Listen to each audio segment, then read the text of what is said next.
So the first thing I want to talk to you about as we talk about the issue of behavior in charge is what's known as the behavioral phenotype. You know, we think about phenotypes as being the expression of our genetic makeup. Behavioral phenotype is kind of the behavioral expression of our genetic makeup. So the idea is that people with specific kinds of genetic characteristics like charge syndrome, other syndromes, may have behavior which is very, very characteristic of people with that syndrome.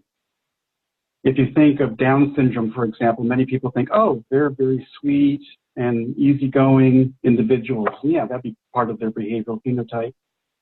People think of Prader-Willi syndrome, if you know anything about syndromes, which is one where the part of the behavioral phenotype is that they have to constantly eat. I mean, if they can find food, they will eat that food, even if it doesn't seem that edible to us. They are constantly looking for food and constantly eating food, and often, therefore, of course, are very obese. That's part of their behavioral phenotype. So I started thinking about how I would characterize the behaviors in charge. And the first study I did on behavior in charge was a list of 77, I think, different kinds of behaviors.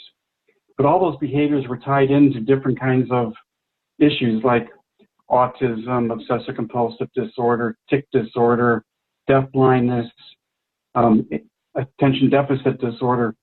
So I was asking the questions and then trying to see which of those behaviors might best fit or describe charge. And it was the obsessive-compulsive behaviors which were most descriptive of charge, as it turned out.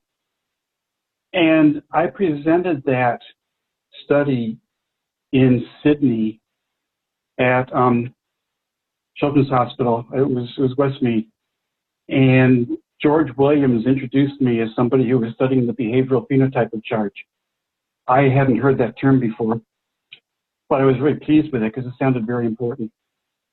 And I met some people in Sydney who said they were going to a conference on behavioral phenotypes in Canada, and I should come. And so I did that, and I presented the same study there. So I was always thinking about, you know, how could we characterize the behaviors of somebody with charge so people would say, yeah, that describes my kid. Those are the behaviors. And that to me would be a behavioral phenotype for charge. Now, I'm not saying that all those behaviors are necessarily due to genetics, but I do think some of them probably are. But I think they're also due to things like sensory impairments. What's it like to be deafblind, for example? And what kind of experience do you have with the world? And if you feel like you need to line up your shoes, well, that might make sense. Is that obsessive compulsive behavior, or is that someone who wants to be able to find his shoes who's deafblind and needs to be able to rely on where they are? So I'm not saying that these behaviors I'm going to describe here are all necessarily genetically determined because the person has charge, but I do think they've come to describe pretty well the behaviors that we see in many, many children with charge syndrome. I'm always very happy to get critiques of it, but so far people haven't done that. They've said, oh yeah, that describes my child. So that's pretty cool. I like that.